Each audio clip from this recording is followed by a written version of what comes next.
Alrighty, here we go. My name is Travis Neville. This is the Travis Neville Podcast, and right over here is the book that I wrote. It's called The Jossman Method. It is available on Amazon. It's available on Audible and in plenty of fine bookstores as well.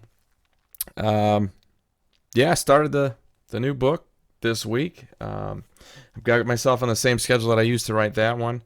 I just set up an hour every morning where I just sit down and I just write. I try not to edit or do a whole lot of researching during that time.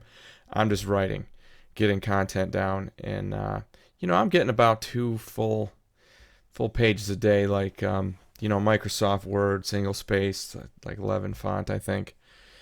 And that works out to, as you can see, the pages in this thing, you get a lot. You can fit, like that's the way that one page Microsoft Word is. I think it works out to like 3.5 pages in this book. I don't know if the new one will be the same format, the same size or what, but it's coming along, and super pumped about that. I think it's, I learned so much after writing that one, and I've done so much cool research since I started this podcast. It's almost like it's time to check in. It's time to, all right, well, here's what I know about shit now. You know what I mean? Like, this is what I knew like a year and a half ago. 2 years ago, because I was writing this like right after football, in the fall of 19. 2 years later, it's time to rock out another one. Pretty pumped about that. So that's what's going on. Like I told you, I weigh in every Friday because I recognize that I chubbed up a little bit over the summer. I actually gained a pound last week. Now, I'm not going to make excuses. It is what it is. This is what I hope. I've been home for 2 weeks straight from up north, which means that I've been lifting hard for 2 weeks straight from up north. And I eat a pretty high protein diet and all that. And I've noticed that I've broadened back out. Like, my upper body is growing for sure since summer. So hopefully that's all that is. And eventually the changes I made in my food will start dropping me overall, and I'll get to where I want to be. And I don't like having the number that you weigh being like your whole key. For me, it really is about what I look like and how I feel. How do I perform? Do I feel like I can run still? Well, I'm probably not too heavy then. Am I still strong? Well, then I'm probably not too light. Do I look okay? That, body fat percentage right there, right?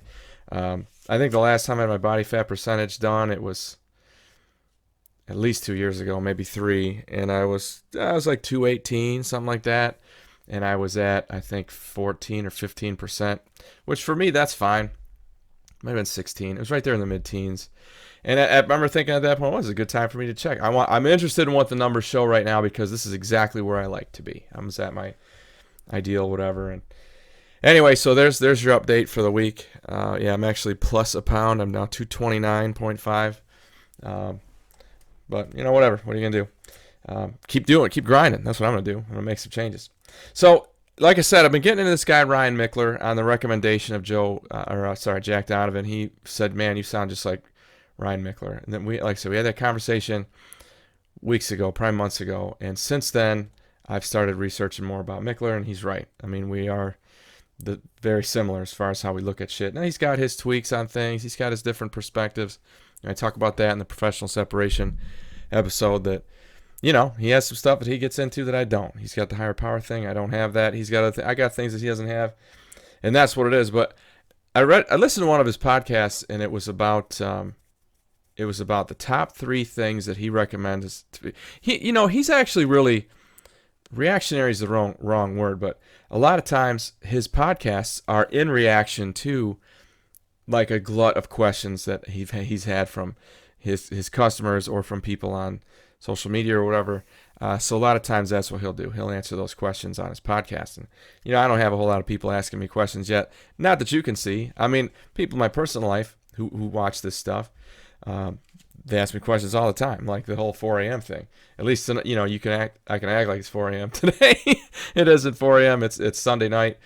This is when I had a chance to get in front of the microphone and get going. But anyway, so he had, like I said, the podcast that I listened to this morning was about the top 3 things that he recommends that you do every day.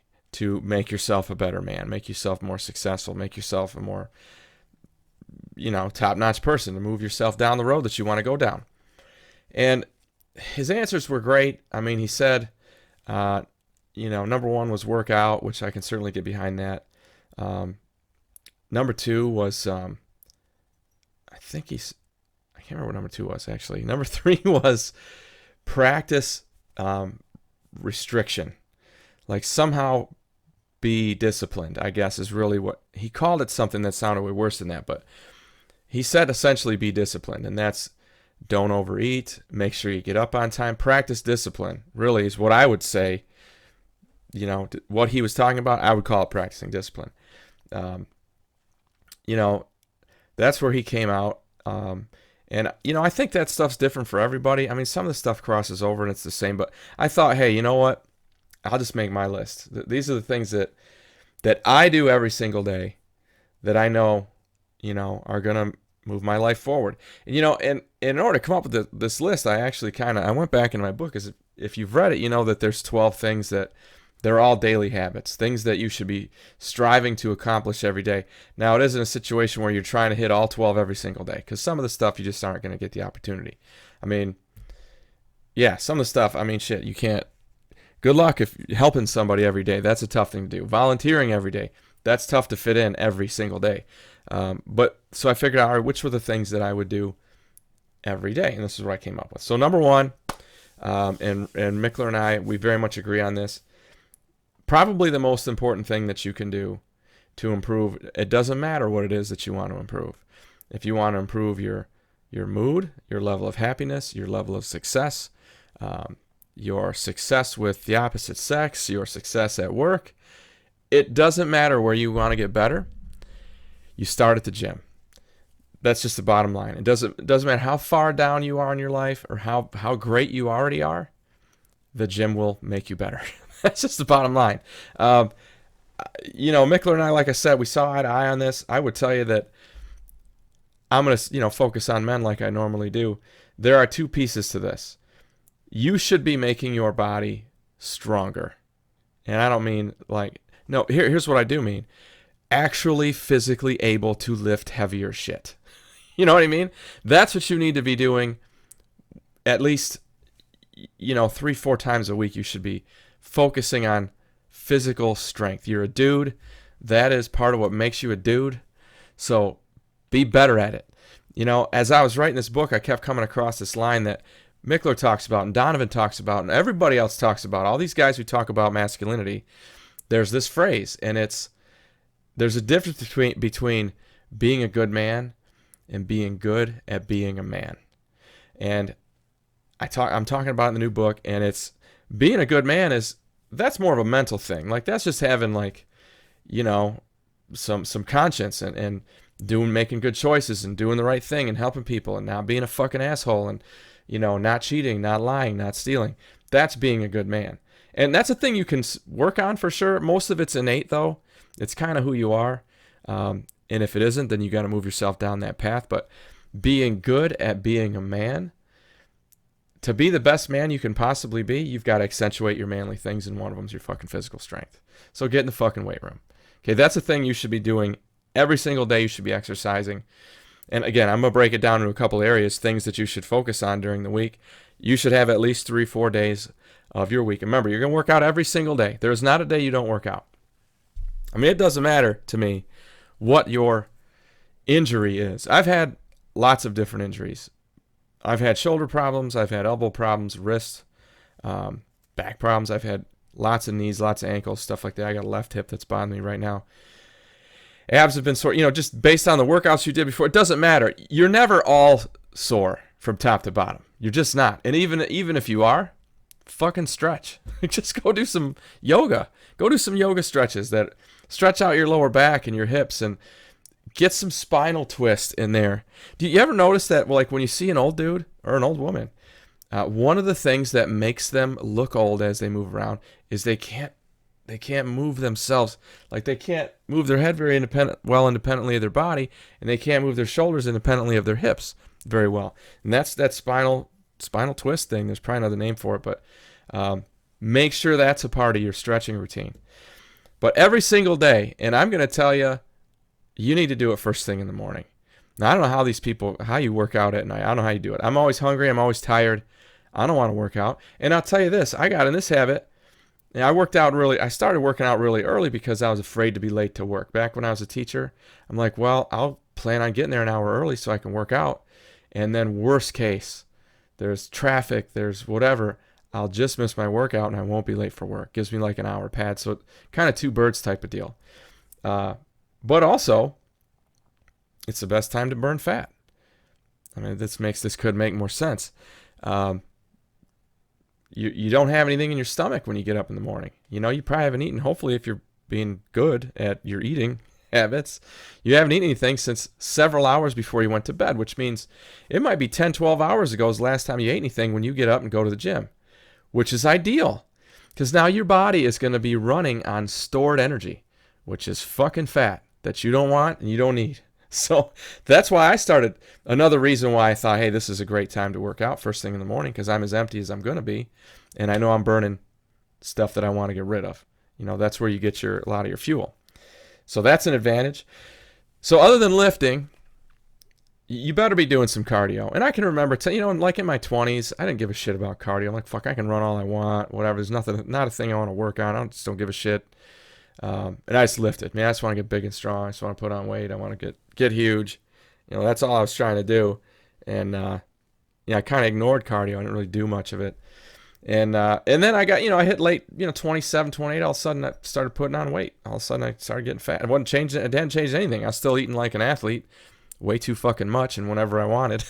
And then suddenly started catching up with me. So I'm like, well, I guess I better change how I'm eating, number one. But more than that, when you're younger, cardio, that impacts you more. As you get older, it's almost all your diet. Like I would tell you, what I look at like right now is probably 80% diet.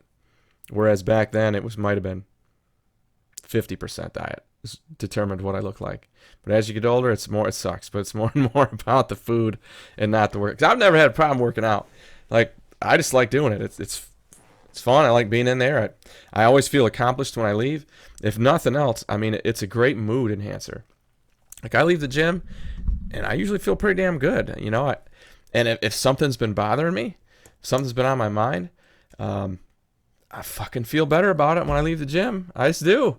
It's crazy. It works every time. I'm almost like, God damn it, it worked. Again, I feel better. And why not go into the rest of your day with that done, right? I mean, nothing else is going to seem difficult to you after, you've already had a big chest workout and a 3-mile run, where you're running like 8:30s, and you're full body sweat, breathing through your mouth, getting those endorphins going.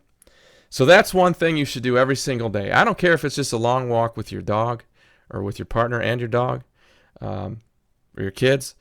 Just get out and move and do something. I mean, that's a thing that shouldn't be your workout, but on a day that, all right, I did all my lifts, I did all my cardio, shit, I don't want to start chest until Monday. Just fucking go, find a thing to do. Ride your bike. You don't have to kill yourself. If you got all 6 in that week, you can go lighter, but do something. Never take a full day off, ever. So that's number one, a thing you should do every single day, going to get you to your goals, going to move you forward in your life. Number two, and I know this is where Mickler and I start to diverge, but I'm going to tell you it's 8 hours of sleep. I mean, that's a corner I just don't cut. When I was teaching, it was, I don't know, I probably slept like 9:30 to 5 in the morning, 5:30, something like that. I got up pretty damn early, especially at the end there, because I was living like 45 minutes from where I worked. Getting there in time to work out and all that stuff. So I probably was getting 7.5 during the week. And then on the weekends, I'd make myself sleep in, make sure I get my 9 or so to catch up or rock a nap or something. But I shoot for 8. My schedule right now is 11 p.m. to 7 a.m. I don't have to travel anywhere. I mean, I drive to the gym, but it's like 4 miles or something. Usually in there by 7:30. I'm back here by 8:30, and I'm sitting down and I'm working by 9. And right now, that first hour, like I told you, first hour in the office from 9 to 10, I'm writing. And that's what I'm doing right now. That's how I'm doing it. And it's been going long. Like, I'll go 9 and 10. I'll be in the middle of something, and it's 10 o'clock. I'm like, shit, I want to finish this. So I might end up 10:30, you know what I mean, or 10:40 before I shift into some other gear. And then I'll just soak that up somewhere else. Like, usually I'm going into work mode at that point. I'm trying to get my business rolling, which has been pretty stagnant since all the COVID, unemployment, everybody getting paid to stay home. My recruiting has not been that good, but whatever, still doing fine. So yeah, I would tell you that 8 hours. Why is that important? For me, I don't know, like, it's hard to really focus on anything else if my body's not right. And part of that is the fact that I live at home. And, like, I go to bed right there. like if I'm sitting here working and I'm tired, I'm just going, fuck, I got to go in there and take a nap. And then that fucks up, like, a 40-minute nap, which is about all I'm going to do. There's 20 minutes after that, kind of clearing the cobwebs and then, getting back rolling and getting back your schedule. I'd rather just get it all at night. You know what I mean? I'd rather just get it all done and then I can start working. So that's one of the things. It'll stop me from wanting to take a nap, and I know that. Another thing is just for your ability, your immunity, your immune system.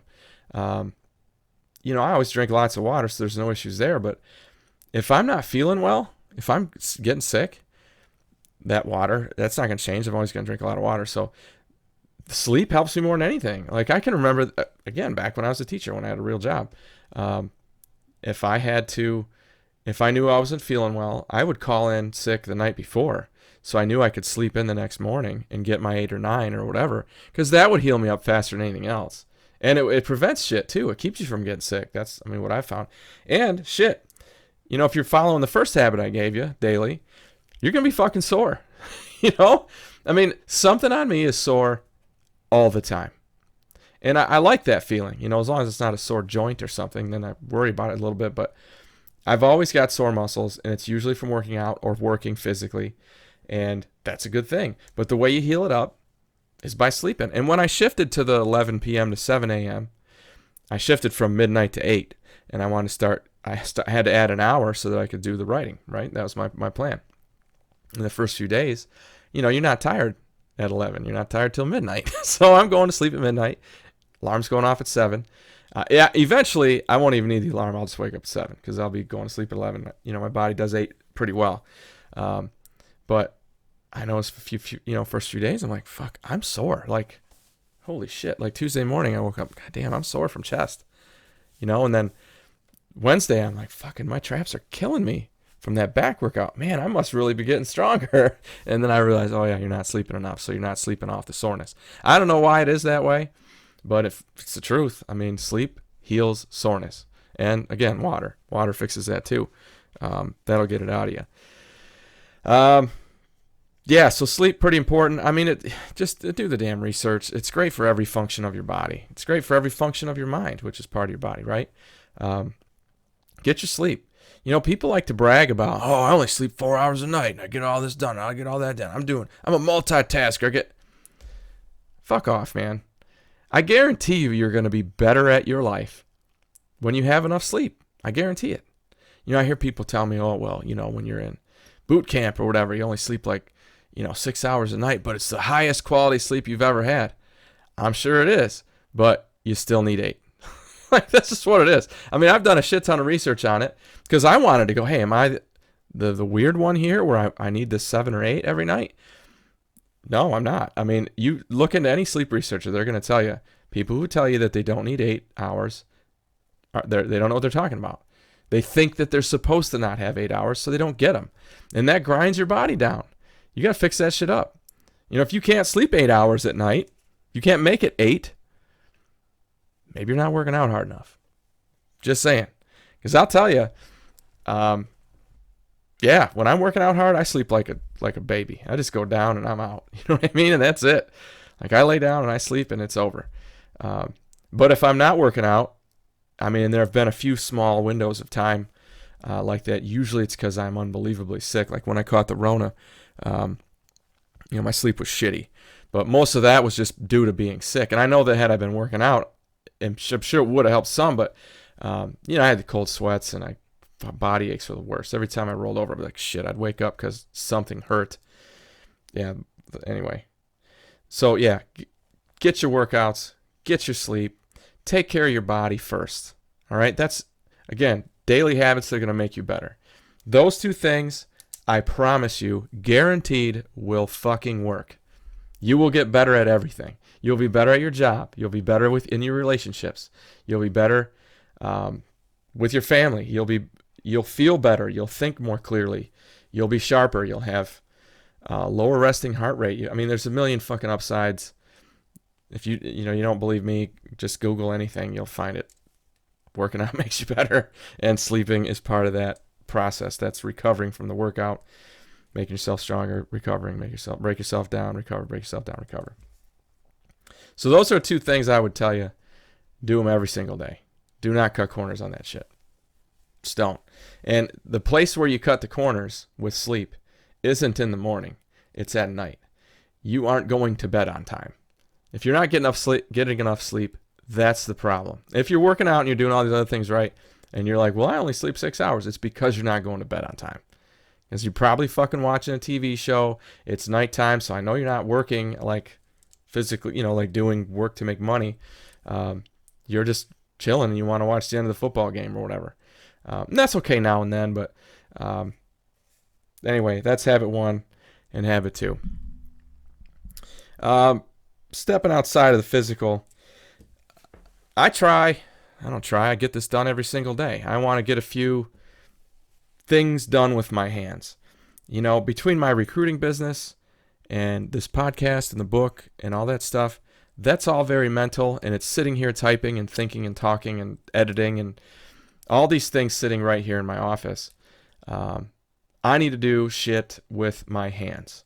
And working out's that's good, but I need an end result that I can see. I need something tangible. So, for example, today, I cut the grass, and I washed my car, and I got a bunch of laundry done and folded and put away.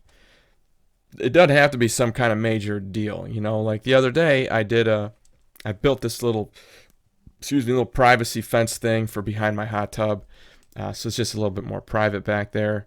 I should have done that 2 years ago when I put the hot tub in, but anyway, it's in now. That was like an 1.5-hour project, and it was really great. I like to work on carpentry when I get a chance. Get out some power tools, get some sawdust on you. Build a thing that you can go out and look at, like that's the preferred, for me, that's the preferred thing to do with my hands, is to actually build something or cut some firewood that I can see a stack of it there.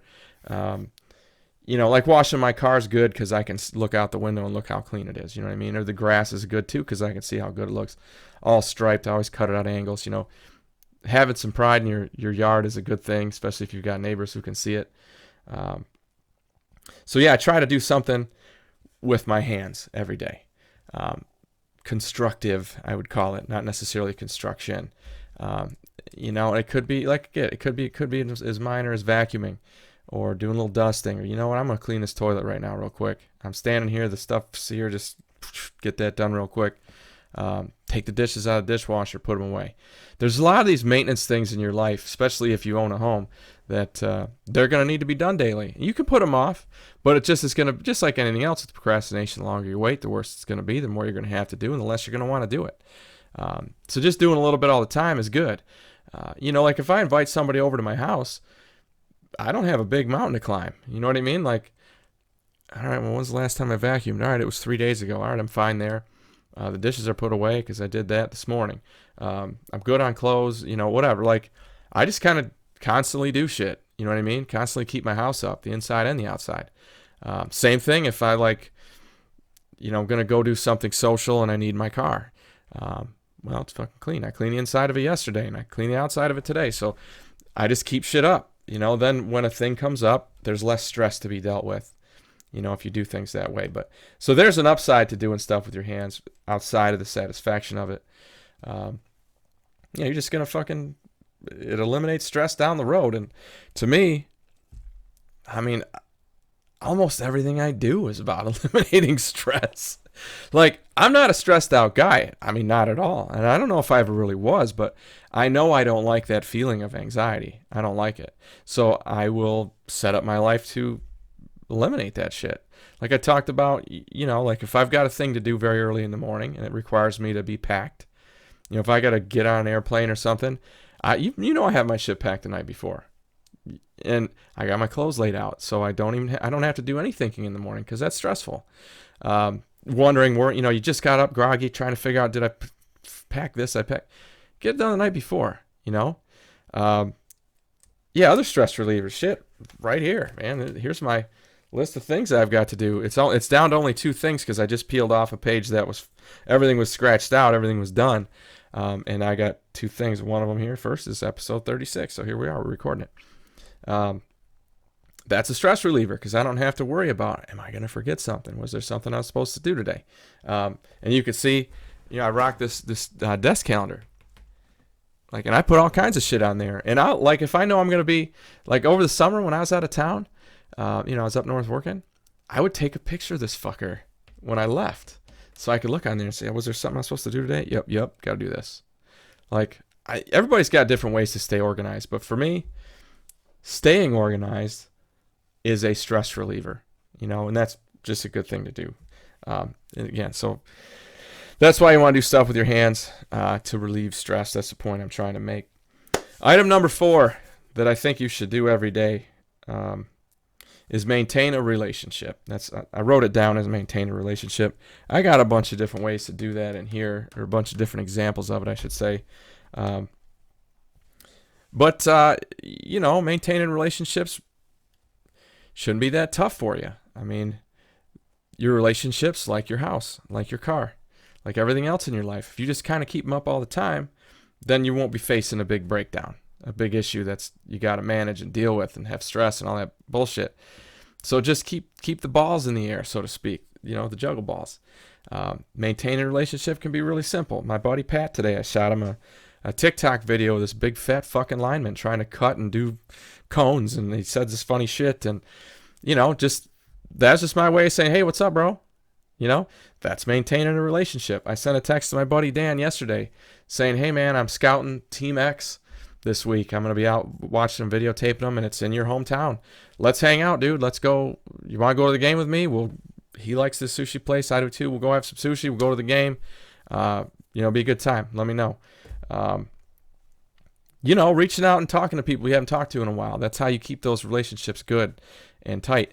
And for you, most of you guys, you're married. You got kids. You got all that stuff going on. Especially on a weekend, those relationships you should be maintaining should be your family. I mean, maintaining a relationship can be like shit. Say I had a woman living with me. I'm out in the driveway today washing the car. Wash her car too. Just a little something. Hey, just want to let you know I'm thinking about you, trying to help you out. She's working on a project. Go see if you can get involved and help her out with it. Many hands make light work. You know what I mean? And that, as a dude, should be a thing you should be trying to do. What are the jobs, the chores, the duties that I can jump on here to maintain this relationship? Maybe it's as simple as, Wednesday nights, it's a stay-at-home date night. Baby, you get to pick the rom-com that you want to see. We'll sit down, we'll watch it. I'll pop some popcorn. You do that during the week, and then maybe on Sunday she's not going to give a shit if you want to watch football. You know what I mean? Or Saturday you're watching college football. That's how you avoid having a problem. I would much rather do something great for her during the week, or a few things, probably lots of things. And then when Sunday comes along, I don't have to worry about it being a blowout or being an argument or being a problem. I don't have to feel guilty about doing a thing I want to do. I can just enjoy it with a clear conscience because I've already maintained my relationship before that. It's about being proactive. Like I said, those relationships, just like your car, just like your house, keeping stuff taken care of, it will keep your stress level down. I called my mom today too, and that's actually a point in my book. So those 4 things I think anyone can do every single day. Now, there's lots of stuff in my book that you'd get a point on any day that you did them, but it's like I said at the beginning, it's probably a little bit less manageable to try to do them every day, and that's why I didn't say anything about making money or managing money or working hard or producing at work. Producing at work is a point in the book. And I didn't add that because I believe that your job is a thing that you use discipline to engage in. So your discipline gets you up on time, gets you there working hard. You're probably working for somebody else. Put it in your 8 or 10 or whatever you're putting in. Of course you want to be someplace else, but you go do it. You discipline yourself to do it because you know it's going to make you money. It's going to give you healthcare benefits. It's going to give you whatever, the stuff that you need to be able to maintain the rest of your life. But on Saturday and Sunday, if that's how your job works, where you have a couple days off a week, don't even fucking think about work. I mean, if you work for somebody else, that's one of the main upsides is you can leave that shit there. That's the boss's problem on Saturday and Sunday. It's not your problem. So don't be thinking about it, because then we come back to the workout and the sleep. Without the sleep, the workouts aren't going to heal you. They won't heal right. You won't get as strong. And it's the same way with your job. If you want to be very good at it, you got to take some time off to kind of heal your mind, let your mind vacation away from what you're doing. And, you know what I mean? And then you come back fresh on Monday. So that's why I didn't put that in there. I mean, Produce Network's very important. Making money, saving money, investing well, making moves as far as that goes. Every weekday you do that, but not on the weekends. And that's why I didn't mention it.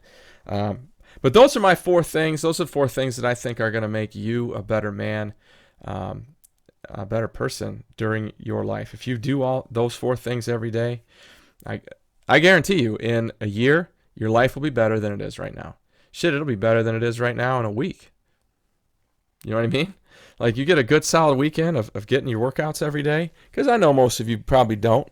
I mean, if you already are a badass, you're probably not listening to me. You know what I mean?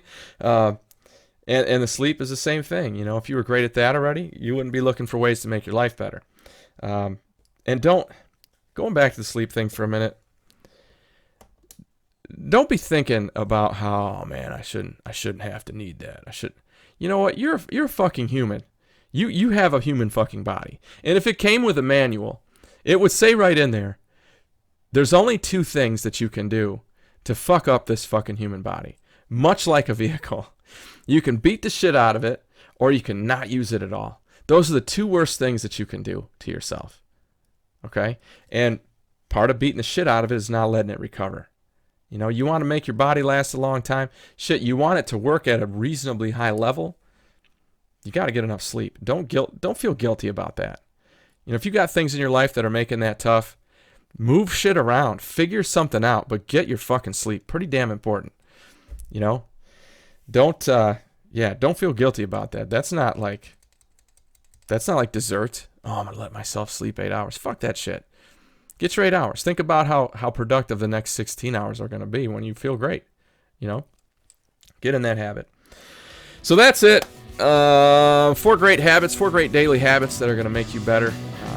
My name is Travis Neville. This is the Travis Neville Podcast. I wrote this book called The Jossman Method. You can get it all over the damn place. You guys have heard that before. I hope that in some way today's show has helped you get your shit together. Have a great week.